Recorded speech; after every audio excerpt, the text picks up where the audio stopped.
भगवान श्री कृष्ण की लीलाओं और सखियों के प्रेम को समर्पित सौभाग्य कुंवरी राणावत जी की लेखनी से सजी पुस्तक सखियों के श्याम से आज हम एक प्रसंग लेंगे जिसका शीर्षक है ना तो नेह कुमानियत। राधे राधे।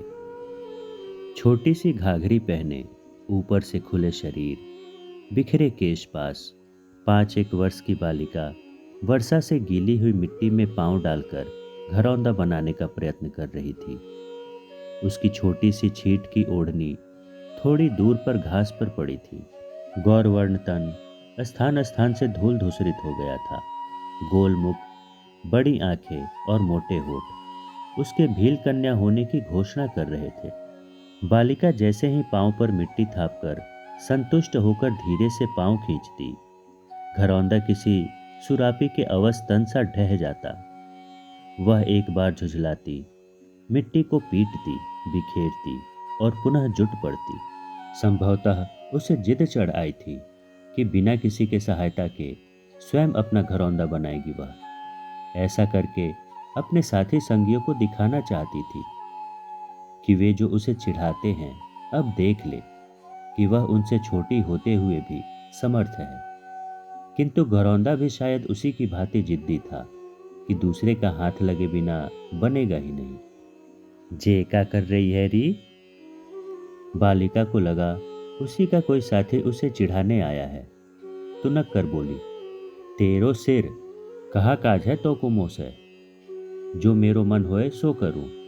तो को कहा, मैं बना दूं तेरा घरौंदा, भागे गो कि मारूं।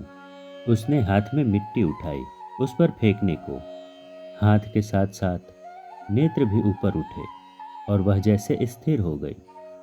सामने पीला वस्त्र और रत्न आभूषणों से सजा सांवला सलोना, उसी की उम्र का लेकिन अपरिचित, मुस्कुराता हुआ एक बालक खड़ा था।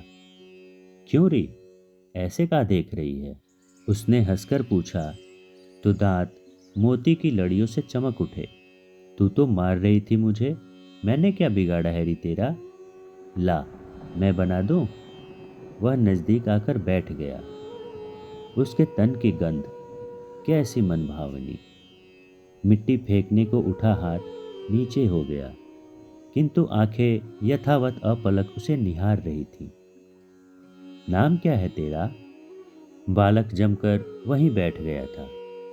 उसने एक पांव मिट्टी में डालकर हाथों से थपथपाते हुए पूछा, बोलेगी नाय मोसो? अभी तो खूब बोल रही थी। क्या नाम है तेरा? उजरी, उसने धीरे से कहा। और फिर पूछा, तेरो? मेरो मेरो नाम कन्हाई है, कहकर वह खुलकर हंस पड़ा। तेरा नाम मुझे अच्छा लगा, जैसा नाम है वैसी ही है तू, उजरी। मैं तो काला हूँ, इसी से नाम भी कृष्ण मिला। मैया बाबा और सखाओं ने बिगाड़कर लाड़ से कन्हाई कर दिया। तुझे कैसा लगा मेरा नाम? बालिका ने मुस्कुराकर डबडबाई आंखों से बालक की ओर देखा, फिर नेत्र नीचे कर लिए। बता ना। बालक ने अपने धूल भरे हाथ से उसका चिबुक उठाकर निहोरा किया। कन्हाई, बालिका ने लजाकर कहा और फिर दोनों हंस पड़े। देख कैसा बना है? कन्हाई ने पैर धीरे से बाहर खींच लिया और बोला। घरौंदा देखकर उजरी प्रसन्नता से ताली बजाकर हंसने लगी। कन्हाई ने घरौंदे के चारों ओर मेड़ बनाई, उसके एक ओर दरवाजा बनाया और बोला, चल उपवन में लगाने को फूल पत्ते बीन लाए। कन्हाई भी हाथ, पैर और मुख पर मिट्टी लगा चुका था। पटुका और कछनी भी गीली मिट्टी का स्वाद ले चुके थे। कार्य में बाधक जानकर पटुका दूर रख दिया था।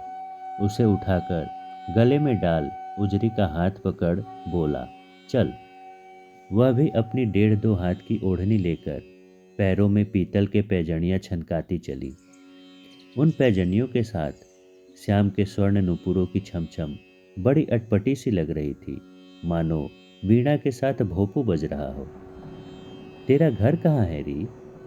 कन्हाई ने हाथ के पुष्प भूमि पर बिछे पटुके पर धरते हुए पूछा। उधर भीलपल्ली में।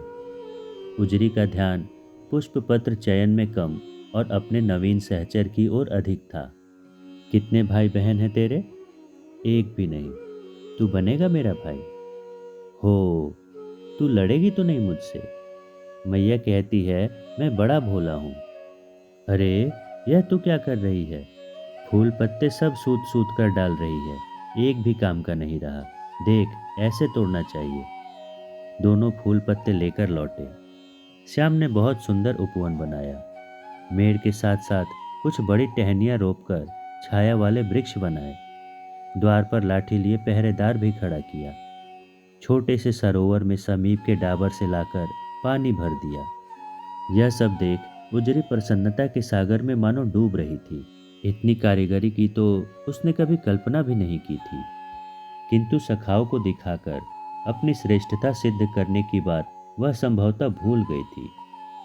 बस वह एकटक अपने कन्हाई को देखे जा रही थी। आ, अब मैं तुझे सजा दूं। और बचे हुए पुष्प पत्र लेकर वह उसके सम्मुख आ बैठा। उजरी के भूरे, उलझे और बिखरे केशों में पुष्पों को लगाया, माला और गजरे बनाकर उसे पहनाया। अब तू मुझे सजा, उसने कहा। उजरी ने उसकी आज्ञा मानकर अपने छोटे छोटे हाथों से उसका अटपटा सा श्रृंगार किया और दोनों हाथ पकड़कर उठ खड़े हुए उस डाबर में अपना प्रतिबिंब देखने के लिए। चल उजरी, अब खेलें। कैसे? तू छिप जा, मैं तुझे ढूंढूं, और मेरे छिपने पर तू मुझे ढूंढना। अच्छा, किंतु तू ही मुझे ढूंढना, मुझसे यह नहीं होगा। तू कहीं खो जाए तो? उजरी ने व्याकुल स्वर में कहा। अच्छा जा, तू ही छिप जा, मैं अपनी आंखें मूंद कर खड़ा हूं। कन्हाई ने छोटी छोटी हथेलियों से अपनी बड़ी बड़ी आंखें ढांप ली। उजरी बेमन से छिपने चली गई। वह समीप की एक झाड़ी में ही बैठ गई। कुछ समय बाद श्याम सुंदर ने आंखें खोली और ढूंढने चले। सामने की कुंजों में झांकते हुए वे आगे बढ़े। उजरी अपने स्थान से ही उन्हें देख रही थी। उसे दूर जाते देख वह व्याकुल हो उठी। कितना सुंदर भाई मिला है उसे। यदि वह साथ चलना चाहे तो घर ले जाकर मैया बाबा को दिखाएगी।